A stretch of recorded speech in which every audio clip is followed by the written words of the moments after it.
हमारे गुजरांवाला में हल्का इंतखाब का जो कंटोनमेंट का इलेक्शन है, राह वाली कंटोनमेंट का, इस इलेक्शन को शफाफ और गैर जानिबदार तरीके से कंडक्ट करना इलेक्शन कमीशन की अव्वलीन ज़िम्मेदारी है।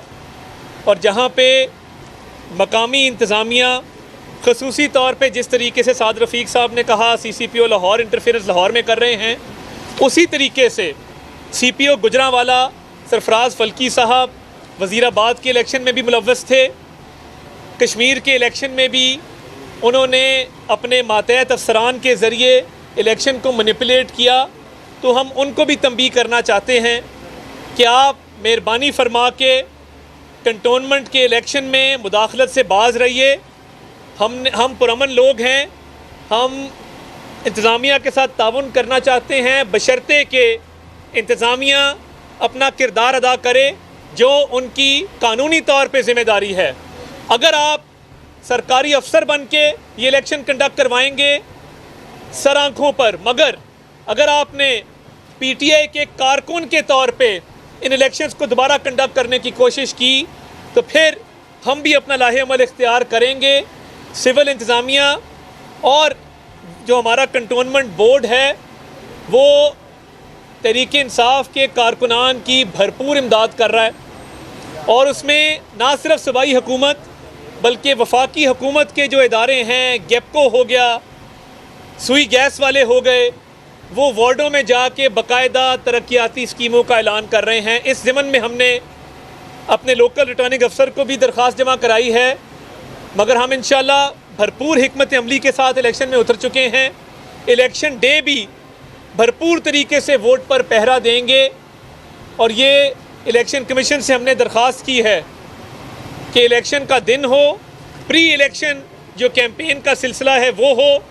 ये इलेक्शन कमीशन की ज़िम्मेदारी है कि वो हर तरीके से तमाम पॉलिटिकल पार्टीज़ को एक लेवल प्लेइंग फील्ड मुहैया करे और वहाँ पर किसी एक सियासी जमात को किसी किस्म का कोई एडवांटेज ना दिया जाए।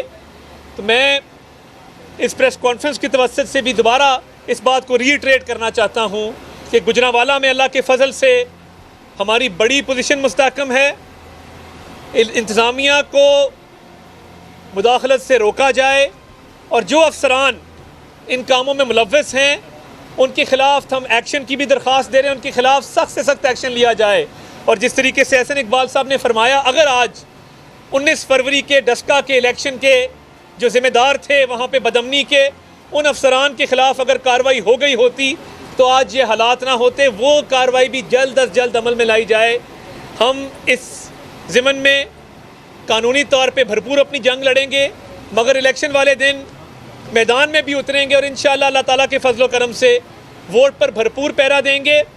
और मैं ये बात वाज़े कर दूं कि जो PTI के कुछ सेनेटर साहिबान, कुछ MNA साहिबान हर ज़िले में जा रहे हैं, डेवलपमेंट के वादे कर रहे हैं, तो PP 38 जहां आपने धांधली की थी और स्कीमें अनाउंस की थी, लोग वहां पे आपको तलाश कर रहे हैं कि जहां पे आप गड्ढे खोद गए हैं, कहीं बजरी फेंक गए हैं, कहीं पाइप फेंक गए हैं। इलेक्शन तो गुजर गया, लोग वहाँ मौजूद हैं, लोग आपका गिरेबान पकड़ेंगे। ये आपकी जो नौसरबाजी है कि डेवलपमेंट स्कीमों का ऐलान कर दें इलेक्शन के दौरान और बाद में कोई वाली वारिस ना हो, ये झांसा देकर अवाम की आंखों में धूल झोंकने की आपकी कार्रवाई कभी कामयाब नहीं होगी।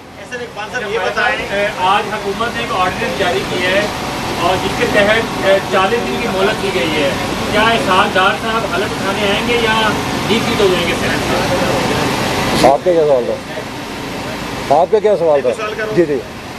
इलेक्शन कमीशन ने आपके तहफ़्फ़ुज़ात शिकायत पे चीफ साहब ने क्या आपकी निगरानी कराई और जो फॉरेन फंडिंग के हवाले से है, क्या उन्होंने बताया कि कब तक ये फैसला आ सकता है? जी देखिए, जो आपने ऑर्डिनेंस की बात की, इनसे ये वाज़े हो रहा है कि ये हुकूमत किसी असूल के ऊपर, ये हुकूमत किसी शफाफियत पे कानून साजी नहीं कर रही। इनका जो पूरा इंतखाबी इस्लाहात का एजेंडा है वो या पर्सन स्पेसिफिक है या अपने लिए कोई धांधली का दरवाज़ा खोलने के लिए है।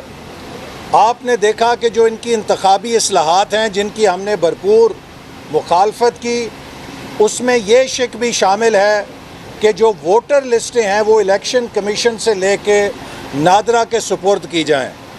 इसका मतलब ये है कि हुकूमत चाहती है कि अगले इलेक्शन में वही शख्स वोट डाले जिसको हुकूमत क्लियर करे, और जो इनके मुखालिफ हैं उनके नाम वोटर लिस्टों पर आखिरी वक्त खारिज कर दिए जाएं, और वो नादरा के ज़रिए ये धांधली का मंसूबा बना रहे हैं, और हम इंशाल्लाह ऐसा नहीं होने देंगे। इलेक्शन कमीशन को वोटर लिस्ट का चौकीदार इसलिए बनाया गया है, उसका गार्डियन इसलिए बनाया गया है कि वो इस बात को यकीनी बनाए कि वोटर लिस्ट में अपने मन मर्जी के इंदराज ना किए जा सकें। इसी तरह ये हुकूमत इस तरह की इंतखाबी इस्लाहात चाहती है कि एक जो इमरान खान का लाडला है, जो कि नाअहल हो चुका है, जो कागजात नामजदगी दाखिल कराते वक्त गैर मुल्की शहरी था, उसको माजी की कानून साजी करके तहफ़्फ़ुज़ दिया जा सके और उसे नाअहलियत से बचाया जा सके। तो इनका पूरा इंतखाबी इस्लाहात का एजेंडा अपने प्यारों को NRO देना, या अपने मुखालफीन को हिट करना, या इलेक्शन में धांधली के दरवाज़े खोलने से मुताल्लिक है। लिहाजा इसके अलावा उसमें कुछ नहीं।